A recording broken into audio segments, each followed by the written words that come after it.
Farzin? Yes, sure. I made a few notes in the past couple of days. I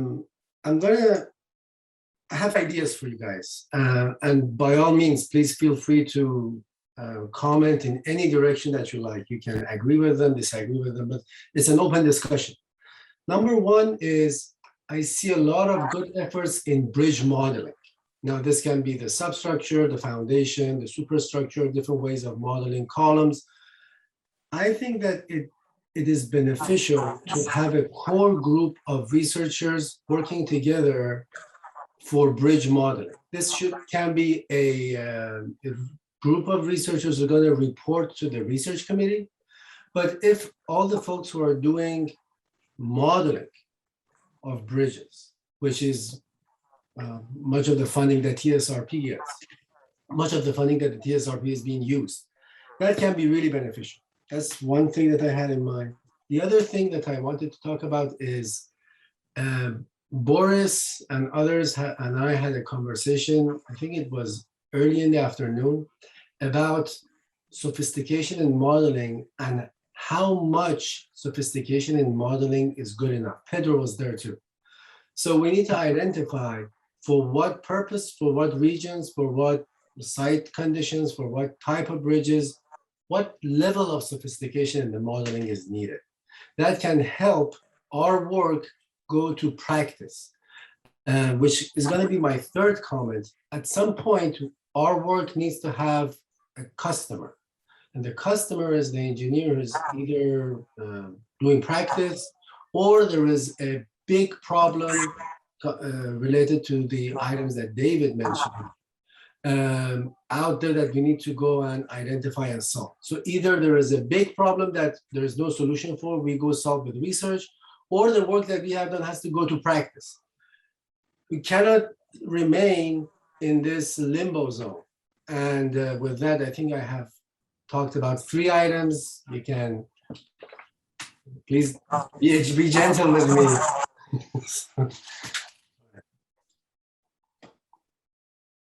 Any responses to Farzin or any questions to any of the speakers? I guess I would just have one comment. I think Farzin was identifying one customer base. I think we should think about the multiplicity of customer bases out there and different degrees of sophistication within that customer base. If you're thinking about the NRC or you're thinking about a DOE nuclear facility, there are things that are doable and in fact demanded there that are not going to be demanded in some of the other customer bases. So I think as we think about your discussion with Boris about the degree of the sophistication of the models, where you come down on that has to be closely aligned with the sophistication of the customer in a lot of senses. So I just add that one thought to that as we think about this. 100% agree. One comment, Farzin. I like your comments. I think at some point, increasing the deterministic sophistication, you have to stop and you have to bring up the uncertainty characterization. So there is a balance there that has to be found. And for example, model form uncertainty is very difficult to tackle analytically. The form of the mathematical model. If you start to look at, a number of researchers have looked at this, and the uncertainty that you get due to this is much larger than I think most people expect. It's actually pretty scary. And then that's when you really, I think, need to go back to validate from experimental data, from shake table test and all sort of quasi-static test, modeling techniques and evaluate, how accurate they can be and what are the source of inaccuracy, so to speak.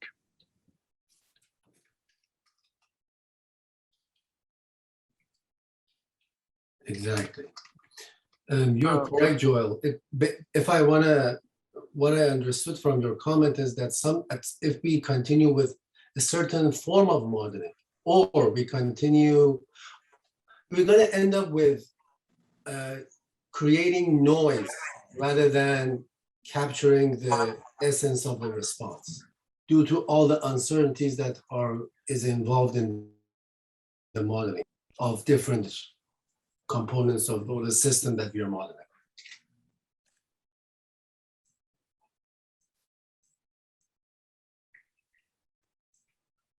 E.T., you had a question. Please go on ahead, jump in. It's both a question and I guess a sort of a personal assessment. I mean, many interesting ideas were presented and discussed by the committee members, researchers from the projects. I just want to kind of dive a little bit deeper on the one that David presented just recently, which is, the use of synthetic ground motions. How do you make them available to the broader public, and how do you make them accept those motions, and what can be done with them? We have the GMPs and data-driven approaches, et cetera, but there's certainly a place for the synthetic motions, and the computational capabilities are obviously increasing, and they have obviously reached to a level that's already where, people can simulate 15, 16 hertz, so on and so forth. So I would personally prefer if, for example, Pierre formed a work group that would set out to define some, create a guideline document that some stakeholder can use. And for example, we've seen Farzin present, the PDCA, for bridges, and he's using a lot of ground motions. Is there, for example, room to use synthetic ground motions in that, right? And what about other agencies like Department of Water Resources? Any stakeholder that has distributed facilities across the large region? And I'm afraid if this kind of community doesn't do this kind of guideline development in collaboration with stakeholders, nobody else will.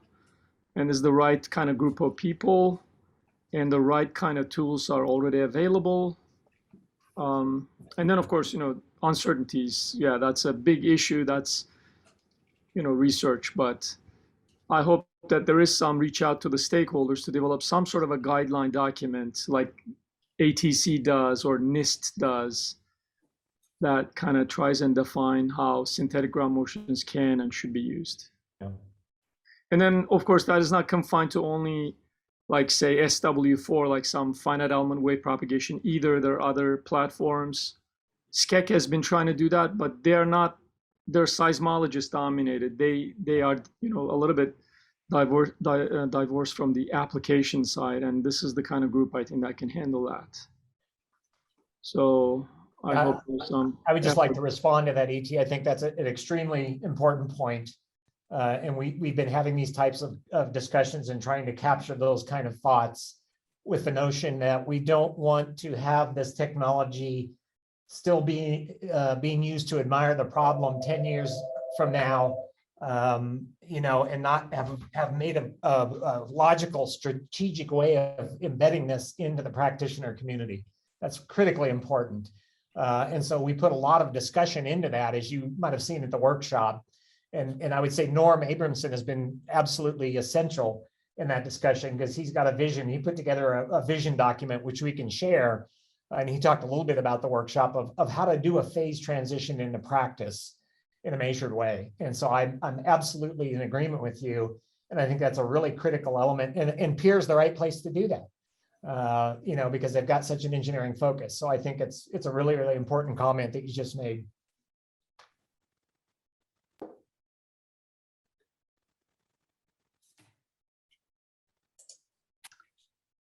Grace, please go on ahead. Yes. Thank you. This is Grace Kang, and I really appreciate the comment about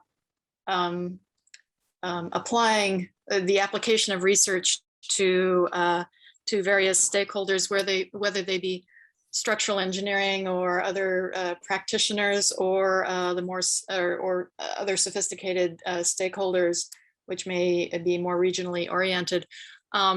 Pierre does have an industry advisory board group, and it may be helpful to have to contact the chair, who I think is Jim Malley. I know that Jenny Watson Lamprey is a engineering seismologist working in a geotechnical firm who has also, I've also had conversations with her about the value of research in practice.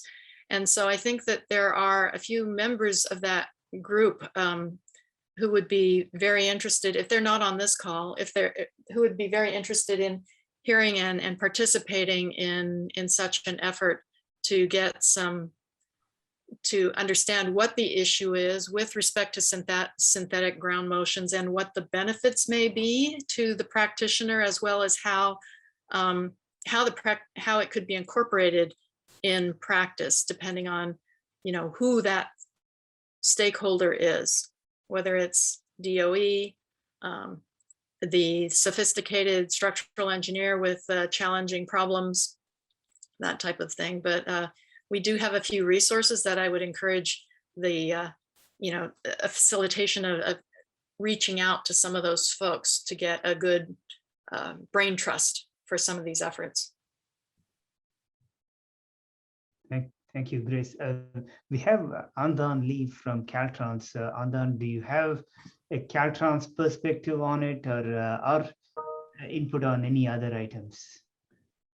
I don't know this.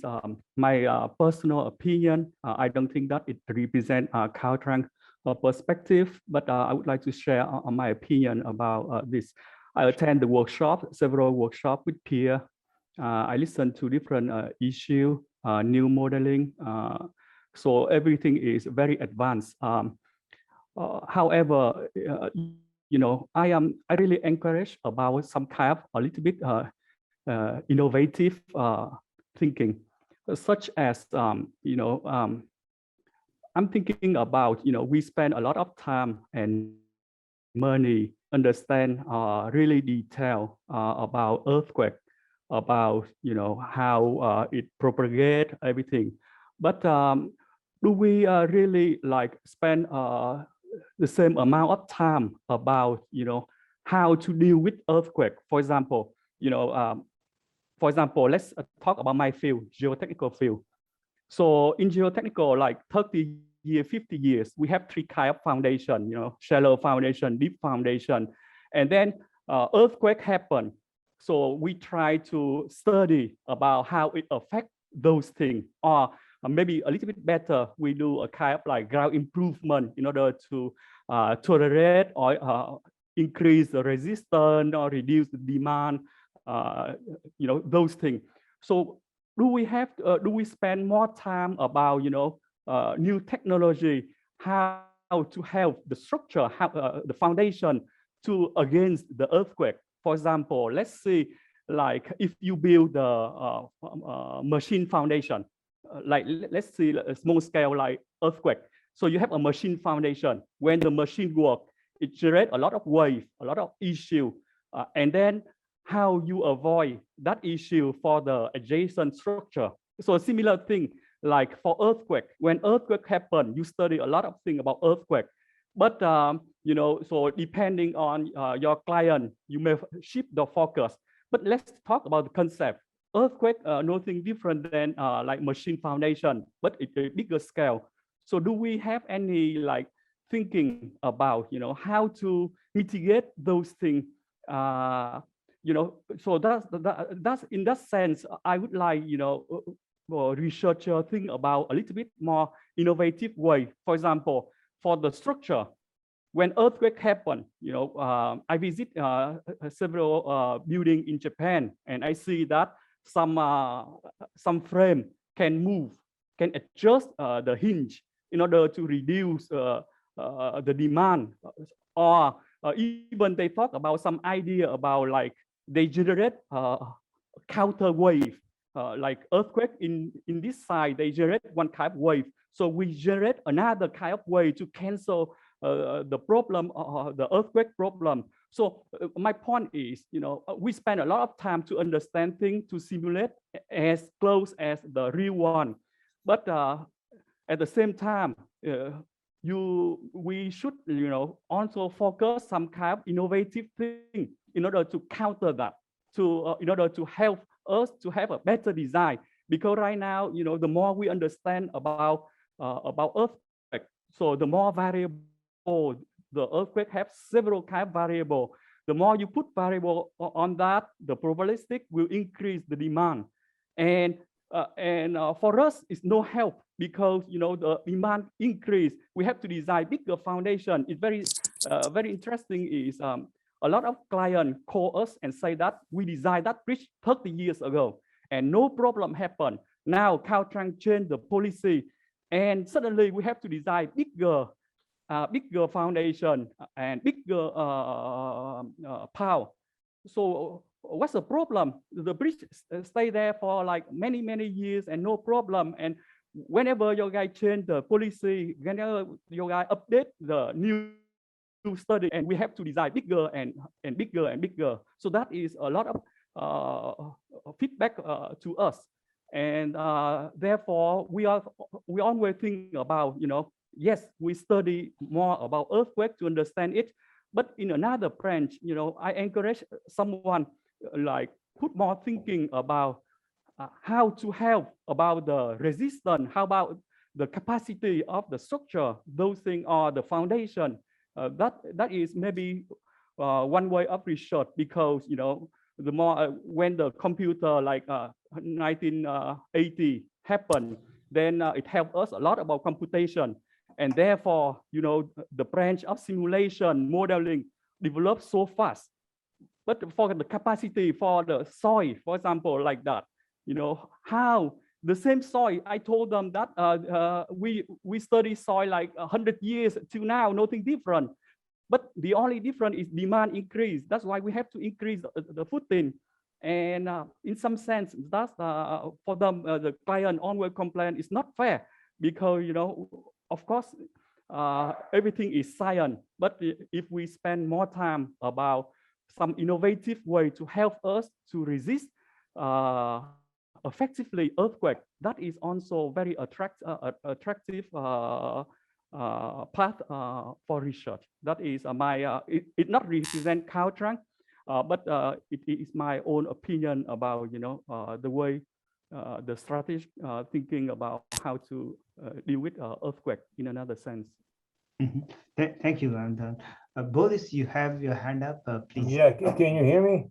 Yeah. Because I see that my camera got stuck here and I get some messages on the screen. Anyway, I agree, Angan, but I think the really important part is to be able to model these new structures and new foundation systems and old soils, but we know that they behave in a certain way, and we know that they can be actually used to dissipate energy, and people get lucky, but that will come by design, maybe some by design, but rocking foundations and things like that. So I think clients should understand that they should be encouraged to do better modeling so that they know much better what is actually happening with the structure for small earthquakes, for big earthquakes. And that should be your goal. You guys are the owners. You guys are the sort of not really regulators, but almost. And you should be encouraging them to do a better job on modeling. Because this, look at old structures. They're all way over designed, but that was, you can't do this anymore. You have to do it properly. You have to do it efficiently and safely. And the only way to do it is with proper modeling, and that's what clients need to understand, that they need to be able to develop proper modeling. And in that sense actually comes the whole play of what are these motions. Right now we use 1D motions. That's not quite right. For tall buildings, for tall structures, you have the 3D motions can actually develop quite a bit higher demand. And for example, all these things need to be known, and as Joel said, that everything is also very uncertain. That needs to be propagated somehow through the system. And that brings actually the whole point of education, training and education. That needs to be significantly improved. And I think that's one of the main challenges that we're facing in the future. Just to paraphrase one of our late colleagues, Bob Kennedy, who said, there are engineers and then there are engineers. So you have to remember that, and you want to be the right engineer and not the other engineer. So anyway, thanks. Thank you, Boris. I see Farzin and Pedro both have their hands up. Pedro, you want to go first? Yeah, well, first, I agree with Boris about all the modeling improvements that we need. But second, I want to remind that PEER is a research institute. So what we do is research, and we try to make sure that some of these research ideas permeate into practice. And the other thing is, I noticed that PEER has produced several products and is producing new products. And I think it's important to brainstorm how to maintain these products. And I'm not talking about only OpenSeas. Now I think that we're moving maybe more into the data. So I can imagine a monster database that is going to save all the synthetic motions.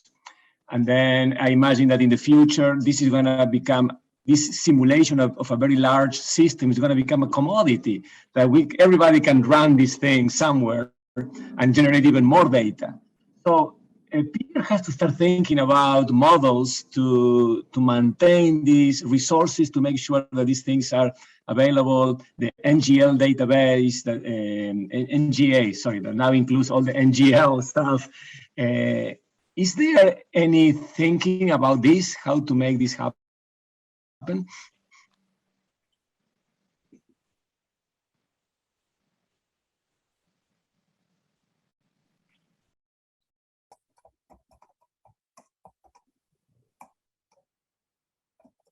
How to make what happen?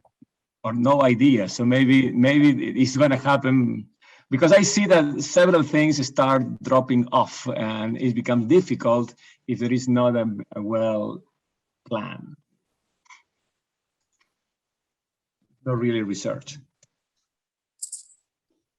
Farzin, do you want to? Sylvia, did you activate your microphone? Hi. Yeah, hi. I was trying to go back to Pedro, and I kind of missed the beginning of the sentence, I guess. So is there a plan for the data and the maintenance? I mean, I can speak about the NGA, but I'm not sure whether you were just talking about a grand picture of all data. Yeah, a grand picture. It's a grand picture, Sylvia, on how to maintain the NGA database, how to maintain OpenSeas, how to maintain the new data sets that may come from the Pacific Rim exercise. Yeah, I mean, that's a big challenge, because I'm currently working on the NGA subduction database, which is pretty much a sequel or a sister to the NGA West 2. And that's going to be available at the UCLA NHR3 portal, because pretty much that's where the project is. And for us, that's going to be the portal for ground motions that are associated with NGA. It's hard, and it's hard to maintain it. It's hard to get funding.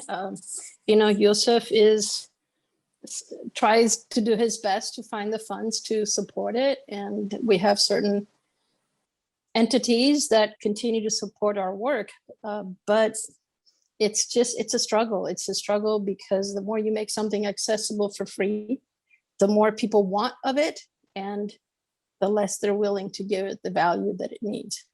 So it's been a challenge personally, just in trying to communicate with people that keep on asking for more.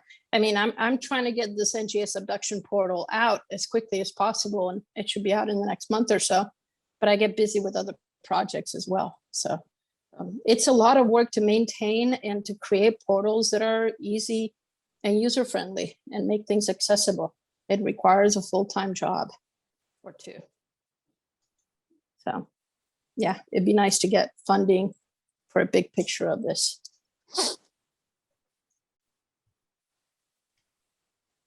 Thank you. I guess it's more of a question than an answer. Sorry.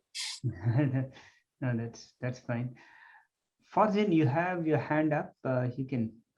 Yeah, my hand went up because I wanted to support what E.T. mentioned. I have been talking with a few structural engineers and geotechnical engineers. They are also in doubt and they don't know how to utilize simulated ground motion. So I think definitely an ATC type of project that takes research to practice is something that is needed. I will communicate this to the people who are simulating ground motions at SCEC, and this is another platform that I'm also telling you guys what I heard from practicing engineers, but this is very much in line with what E.T. was mentioning. Now I want to circle back to. Can I interrupt you for a second? But Yeah. isn't there a peer work group on this? And aren't like Nico Luco and Sanaz, and there is a working group on validation and verification of simulated ground motions. I don't know what's been done, but I remember Sanaz talking about it at one of the last workshops that group is getting going. And it used to be a peer working group. I don't know what it is anymore, but there is something, there is an infrastructure. Sylvia, when you say it was a peer working group, there was a ground motion selection and scaling group long time ago. And the GMSV, which is ground motion simulation validation technical activity group, is part of SCEC. So I don't remember we at Peer had a group of folks who specifically mentioned the names that you mentioned, Sanaz, Nico, John Stewart. This is a group that are working with SCEC and not with Peer, or wrong.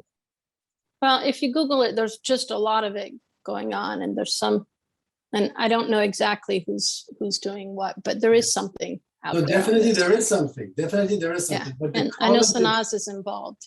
definitely Sanaz is involved, but the comment is different from what the GMSV is doing. The comment is, even the GMSV is a group of folks that are very close to the research side of the story. The group, and I'm part of this group, hopefully, hasn't been able to penetrate into the engineering community to get the simulations to work for them. So an organization like ADC that can take the research and package it in a way that practicing engineers can use is the way to go. And I think this was something that Edie was alluding to, and I wanted to support what he said. Yeah, I agree with you completely that we're definitely at that stage. I think Cosmos is an organization that can be brought in because that's been one of the topics at the last Cosmos meeting for sure. But then what Pedro said is one of the items that is important. Pedro, am I correct by saying that your comment was there was a lot of products that Peer generates and maintenance or broadcasting and disseminating information about them sometimes are not done in the way that we know that they're still around? I agree with you. And actually what we heard from Sylvia is one of those cases. Did I hear you, Sylvia, correctly that NGA subduction will be hosted from UCLA? It's the NHR3 website, yes.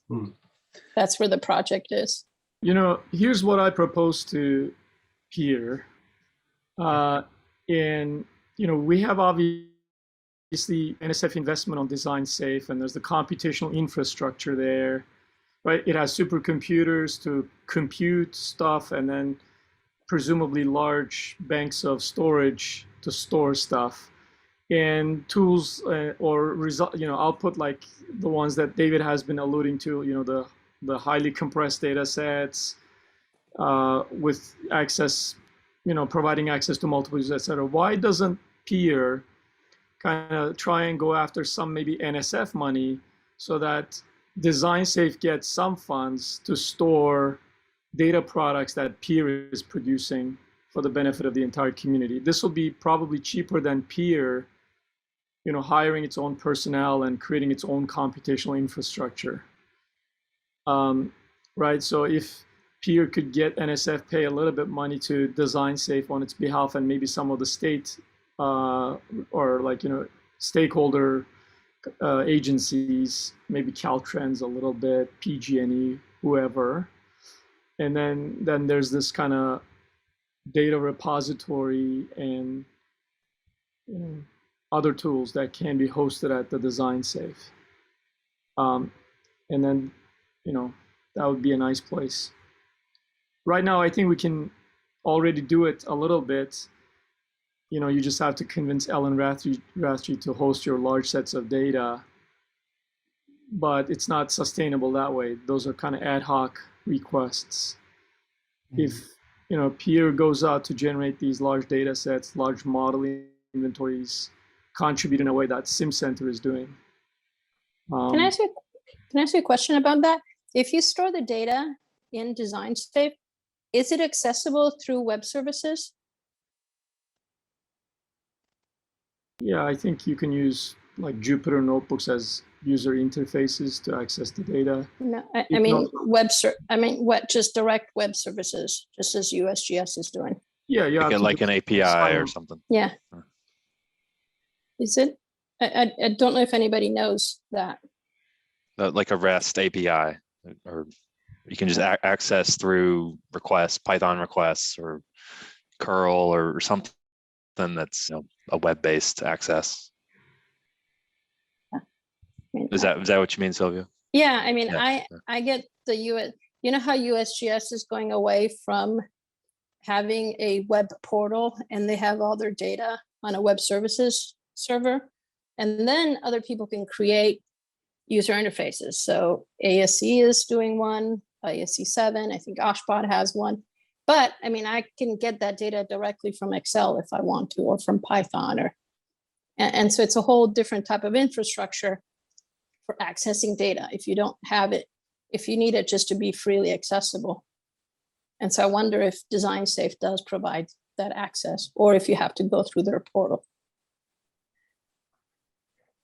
But I guess that's a question for them. You have to go through their portal, right? Yeah, okay. But yeah, I mean, yeah, those can be rearranged in different ways, I'm sure, but could Pierre sign some sort of an MOU that peer researchers, for example, can access a certain number of supercomputer hours and also, store their data and make it available to the broader public through their facilities.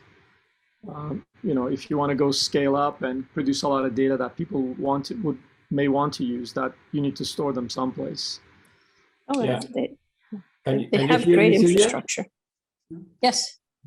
Yeah, DesignSafe is on top of the tax system, and they use the TAPIS API.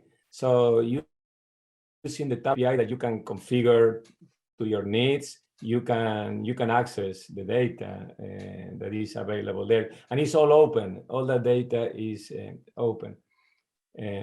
But what I have seen is an incredible growth of data. So, and the discussion that I am seeing that is happening in other fields is that data is not for free.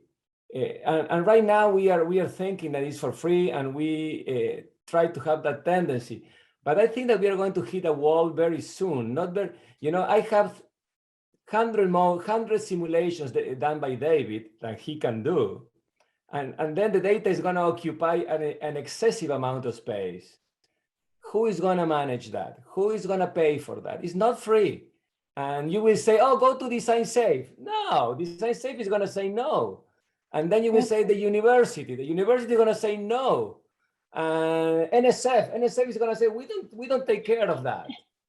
And if you don't, yeah, and I agree with you. And if you don't provide the tools and the layers on top that make that data usable, then you're spending a lot of money to just keep data up there. I mean, with the web portal, with the NGA West 2, and then now with NGA Subduction, I mean, most of the work that and the time that I put in there was to make it usable. The code of doing a ground motion selection and scaling is 4 lines of code, but everything else in communicating to the user and doing the graphing and the plotting and the visualization and interpretation, that's a lot of work, and that sometimes is user dependent and scope dependent.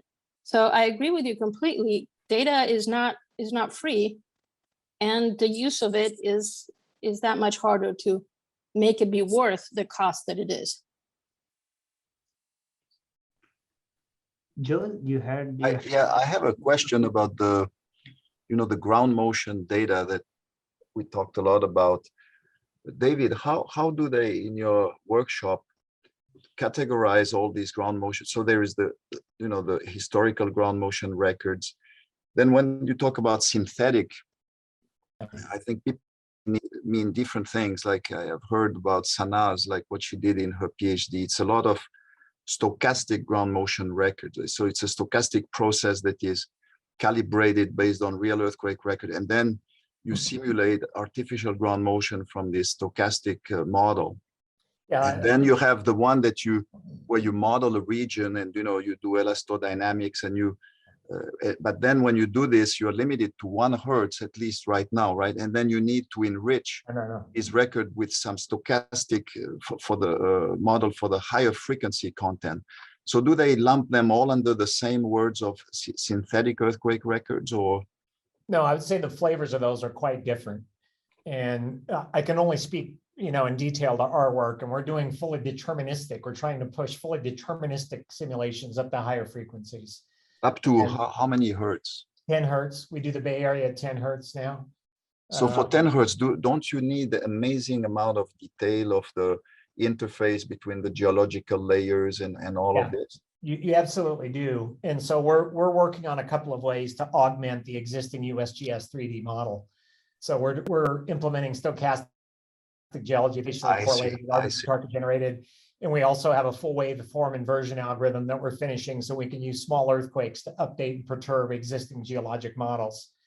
Because you're right. I mean, our ability to simulate these high frequency motions is beginning to outstrip our ability to characterize the geology. So you have to have a strategy that goes hand in hand in order to do that. So for our data sets, but your point is well taken. We use the moniker synthetic ground motions, and there's different flavors. There are motions that resolve to 1 hertz and then, do some match field processing and overlay stochastics to get to higher frequency. Our motions are pure and 100% deterministic. But you put the stochastics at the geometrical level, geologic level, yes, in essence. And what we do is we generate an HDF5 data set. And Boris knows this, he was involved early on. We generate a veneer or 3D volume of the near Earth surface, not just surface motions. We apply a tool that was developed at Livermore called ZFP to do data compression. That's a very sophisticated tool. So instead of storing, tens of terabytes, we're back down to storing gigabytes. But you need to be able to, we compress that data coming out of the SW4 code. That's not a problem. But you need a tool once you store that compressed data to then go in and fetch that data. So for example, if you want to do a soil structure and action analysis in a particular location near the Earth's surface, you define a 3D volume and you go in and fetch the data associated with that 3D volume and unpack that with a tool that we have. And so I think, the data compression, when we start to think about these regional scale models, the value of the regional scale models is you have high density ground motions, right? And you can generate motions at many, many stations, but you have to have a companion workflow and strategy for handling that data efficiently, or you just get blown out of the water. You just can't do it. And so we've spent a significant amount of time developing that workflow and understanding how to compress that data.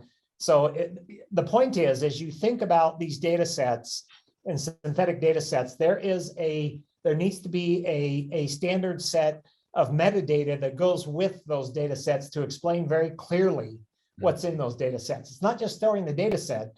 It tells you what frequency you resolved in the model and all things of that manner. So there's got to be some thought about protocols and metadata that's associated with these synthetic data sets. Mm-hmm. And I had a second question in response to Andan.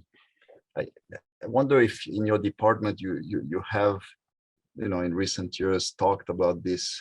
It's kind of a philosophical question: is can you achieve better design by going crazy with analysis, as opposed to, and then at least, I don't know if you have a similar trend, But I think that analysis is taking over design in many departments.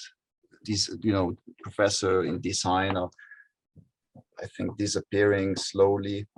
And I mean, if you look at the other side, people would say, yes, I understand what you're trying to simulate, all this complexity, but I understand it enough to eliminate it. So if I design something a certain way, I don't need to simulate this complex phenomena because my design does not bring them up.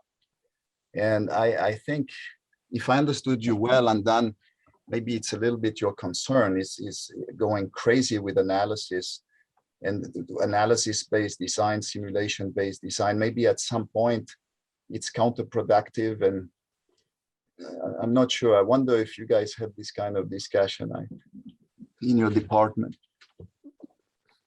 So like the general feeling is sometimes, research go a little bit too far from us, the designer. So that is the general feeling is, a lot of research come back and not, and like people didn't look into it, how to implement it.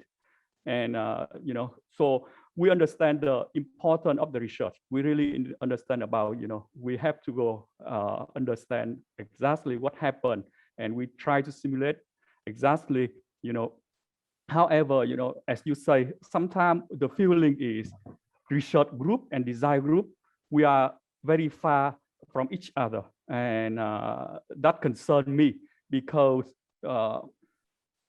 like I'm a guy, a kind of a guy in the middle. I try to, go a long way with the research group, but again, I need to justify with the with other engineer that whatever we do is very important to them.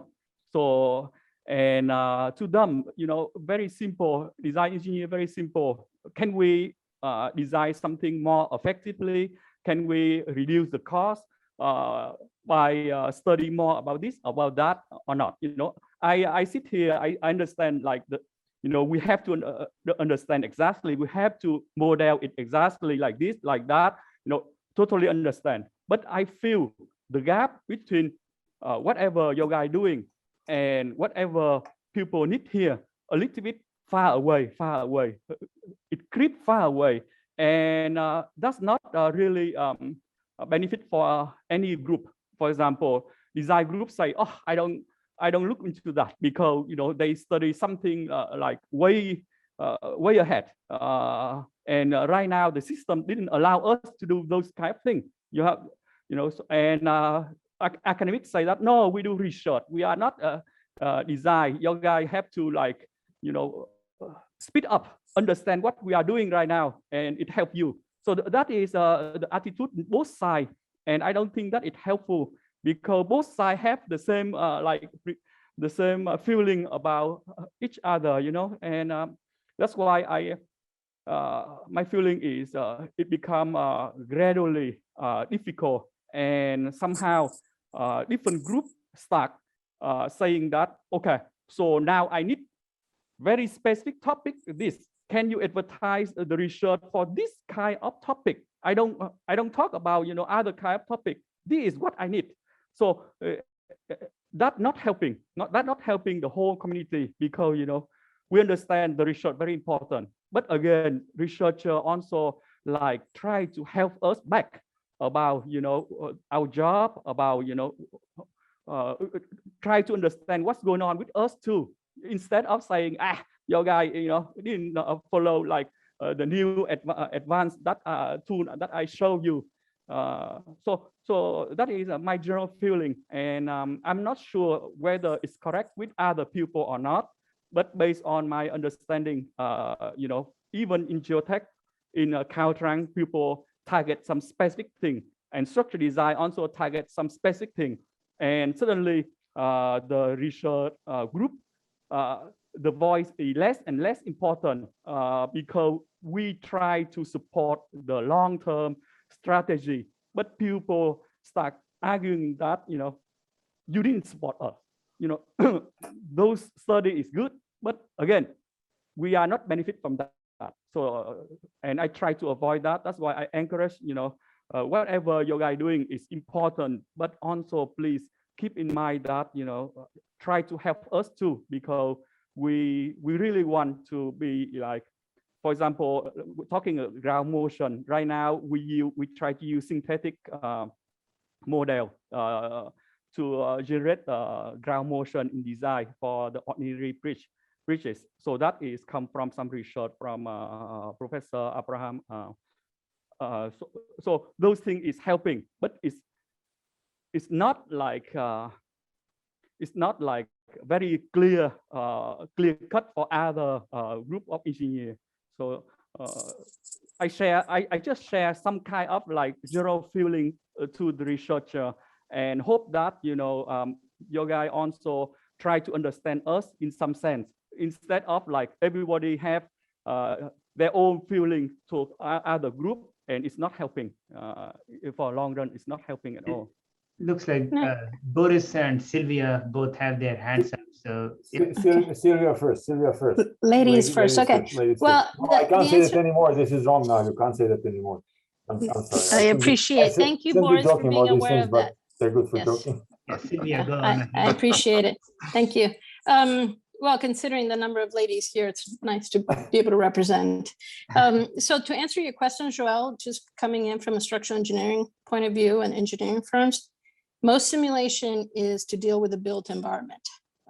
Yeah, people will tell you, well, just design around shear, but most existing buildings have built, shear walls that we don't know if they're going to fail in flexure or shear, or a combination of the two.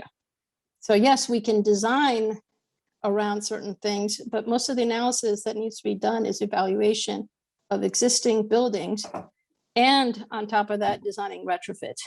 And then for new design is looking at new systems. Can we go beyond, and how close can we cut it in optimizing our design? But most of the analysis is not done for new design, it's for existing buildings. And we saw what's happened with Haiti, and there's a lot of building inventory out there that we need to assess the behavior yesterday, not today. So that's, to me, that's the urgency and the importance of what we're doing with the numerical analysis of buildings. Yeah. And for Andan, if I can jump in, so let's say you have a pier, you have a bridge column, and instead of applying these motions, you apply motions that look like this, which are real motions, which is, this is really what happens. It's not happening like this. I've never seen 1D motions in my life. So that's an information for designer or for assessment engineer to see that, is this bridge going to survive or not survive these realistic motions? And so, so I guess going back to what is the need from the practice needs to understand that, one nice thing is for them to follow the regulator, to be sort of clear on the side of the law. But they need to be engineers as well to understand exactly to understand as much as they can what's going to happen to the structures. So the structures there, after they're gone. So that's the main point. So research is not done for the sake of research. It's done to actually model these effects as best as we can, and improve design so that objects are safe and economical. You can by using interface zones and energy dissipation there, you can actually significantly reduce the cost. Thank you. David, you had your hand up at one point. You're welcome. I was just gonna make an observation following up on Joel's question about, do we need these sophisticated models to execute design? And I think it would be a better question if it were phrased, or maybe a broader question: can more sophisticated models improve design, not necessarily be used to execute the design? And by that, I mean, there's a number of idealizations that are often embedded in a design approach. And you think of our generation of ground motion, as Boris was just alluding to, where we treat things as one-dimensional vertically propagating waves. That we're going through an analysis now with one of our students to critically review that. Do these look like vertically propagating waves by comparing with 3D simulations? And the answer is, in some cases, no, they don't look like one-dimensional vertically propagating waves. So would you like to continue to make that idealization, or would you maybe like to use simulation to come up with a simplified design procedure that is maybe a little more realistic than what we've traditionally presumed? Yeah, think- or verticals, right? Verticals, yeah. Yeah, and so Exactly. I think the point is, if you phrase the question slightly differently and ask the question, can advanced simulation lead to better designs? I think the answer is yes. If you the question narrow, do you have to use advanced simulation in every single design? The answer is probably no. And so I guess I would just urge to think of it more in those terms. And And let me if I just, may- yeah, go ahead. yeah, go ahead, Boris, go ahead.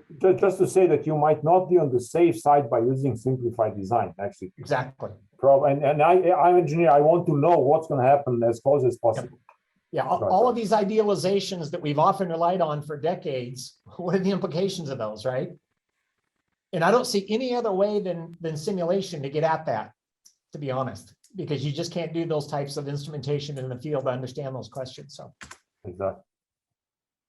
There's I'm sorry, also Iggy, go. a great tie-in to, OpenSeas. What are the ideas that Joel was asking that we should kind of pursue regarding OpenSeas? Well, there could be a workflow generated that ties either the stochastic broadband simulation, ground motion simulation tools, or things like SW4 or Hercules, these physics-based motion tools, into OpenSeas. And David talked about domain reduction method, the perfectly matched layers. Boris has tools like that. So, that would make OpenSeas a more desirable tool in many respects if there was a way for it to really extract those recorded motions from simulations to do local analyses of either, say, like Floriana showed, like a bridge system with varying input motions at the different piers, or if you have like a pipe system, or tall buildings in Los Angeles, there are basin effects, and I think Greg Deerline was, or among others, were looking at them. So anything of that nature could be a good target for bringing the fruits of these synthetic motions into engineering practice. But there has to be some sort of a work group that defines like a good target or set of targets to apply, and then provide the tools and create some sort of a user base in a pilot setting or something. And then it can just take off from there. It could make OpenSeas more broadly used. And then, Peer would have more customers, and, directly impact engineering practice. Let me go back to this question that I raised, David. It reminded me of, in Europe, one of the greatest bridge designer, Fritz Leonard, a very famous statement that he made once in a presentation: you cannot save a poor design with a great analysis. So it's pretty, it's a deep, Sure. No, it's a deep thing. I mean, for example, right, what Sylvia was saying is, if you continue to improve your, simulation capabilities, and you want to retrofit a building without changing the system, it's going to be maybe very ineffective, but still you will achieve your goal in a very expensive way. But if you suddenly change, the way the building resists, because it's by bringing a new system, it's not sensitive anymore to the thing that we're forcing you to model it maybe in a very stiff way or something like that. That's kind of what I was trying to say. Joel, I have a book. The creativity of design, the creativity of design can be killed by an overkill with analysis. Sure. No, I agree with that. Yeah. Joel, just to note, I was looking. I have a book by Fritz Leonard down here. I can't find it now, but it's one of those old ones. I think the last two rows are one of, anyway. I see. Okay. I'll find it. I'll show it to you. Ultimately, though, if we are already satisfied with the existing design procedures and ground motion selection scaling, well, case closed. Why are we even bothering? But I don't think we are satisfied. So I agree with you, E.T. We're not just proposing, sophisticated analysis for the sake of sophisticated analysis, I guess. Because if you do have the geological layer information, and if you have good constitutive models that can propagate the waves, surface waves, incline waves, what have you, why not use them? Because that'll reduce your uncertainty, and that'll maybe you'll collect more data. We also had done a lot of simulations for the city of Istanbul I'd also presented in David's forum, and they had borehole data with a spacing of 200 meters in a region of Istanbul that had like, 50 kilometers by 30 kilometers every 200 meters. So, some people have data. And, we can interpolate for now, kriging, etc., when there is not enough resolution data. But topography, Yeah. E.T., I agree with what you say, but what I'm saying is to do a lot of, increase, improve simulation tools and so on, so that eventually it brings new idea in terms of how do you create a structure to resist this with a completely new different system that we are used to. So if you go, then you use simulation and try to use creativity and link them together. Yeah, I don't know how. Instead of using your more and more, complex simulation. I mean, it's the classic lamentation. It's the classic lamentation everyone has eventually. Like you look at your kids and you say, "Oh, in our time we were doing it this way. You guys are all spending your time on iPads." And I heard people saying, "Oh, you guys don't even know how to multiply. We used to use slide rules and couldn't multiply numbers in our head." Things change, I think there's definitely a room for sophisticated simulation tools, and I don't know how the future generations will design, but these tools I think have already reached some maturity. We're talking about 12 hertz resolutions and things like that. Oh yeah. Sorry, you don't understand my point. But maybe I'm misunderstanding. I'm sorry. Yeah, that's okay. It's okay. Just to show you, this is an old building that was designed 130 years ago. Here's the design, the state-of-art design from that time, and that's where the shape of the building comes from. The pyramids are still standing. I really don't understand where this argument is trying to take us to. Yeah, but they are failures. They were supposed to protect the emperor, the pharaoh, and he's out in the museum. I saw the guy in the glass box. I mean, exactly. So you made my point. Is we've got to do things intelligently, and with more knowledge and tools we have, hopefully we will combine that with thinking and good design and evolve. We can't just hold ourselves back. I don't understand what you're trying to get to, Joel, but I think what we're doing needs to be done intelligently, of course. Just generating data without having a purpose for that data is futile. But I mean, that's what David was talking about, a whole workflow of generating data, generating good data, and then the second part of using the data and what you do with it to be informed. It's an encyclopedia versus a dictionary. Yeah, I think, that's what a worker would do, identify what can be done with these tools. It should not be just kind of pursued willy-nilly. It's not clear how it can be applied in practice. Somebody has to sit down, create some sort of a consensus.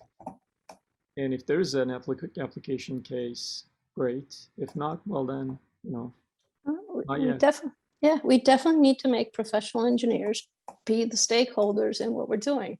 Everything that we're doing with OpenSeas is great, but honestly, the engineers that I'm working with are looking at walls with variable axial load and that do not behave only in flexure, but they may start in flexural response and change over to shear. What we're doing at pier with OpenSeas is one or the other.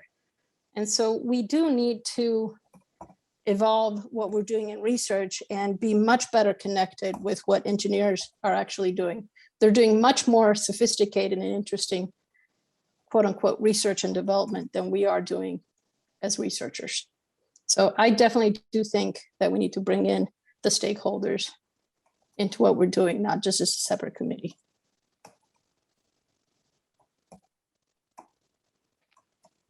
So we're not doing research for the sake of research. Yeah, I wanted to see if anybody from the attendees have any comments. Your microphones are active. You can unmute and comment. Michael, Scott, Gilberto, Floriana, Kathy, Jianzhang, please go on ahead. Any of you welcome to speak.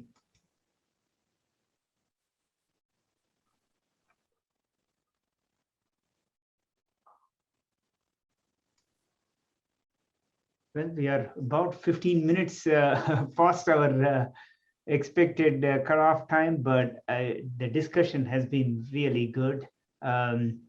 So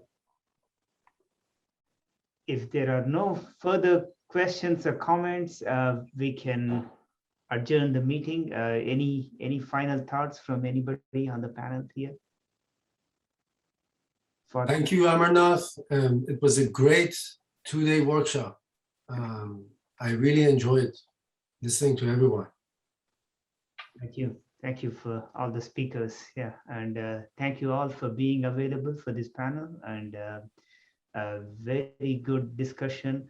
I will probably have to have another meeting to continue this, but we are recording it. We'll take notes. We'll take this to the research committee, and the plan is to implement some changes in the next RFP and try to address some of the issues raised here. So we hope to do that. Thank you all. Yeah, I think with that, stay safe. Put your masks on and eat garlic as a social distancing way, doing things. No, garlic is good. If you keep Mirror and pitchforks, Boris, that will also work. now we're gonna throw you off social media, Boris. You're gonna be ixnayed. Well, eat garlic while you can over Zoom. Soon it'll be over. Yeah, that's right. No, you see camera just melts over, And do you know how do you know if you eat too much garlic? You wake up in the morning, there are dead flies on the pillow. For some reason, Boris, people manage to stay away 6 feet from me anyways, garlic or no garlic. Yeah. Okay, bye all. Thank you. Yeah, bye, everyone. Bye. Bye. everyone, thank you. Thank you for Thank you, everyone. Thanks, Amarnath. speaking. Thank you. Good job. David, Raman, thank you.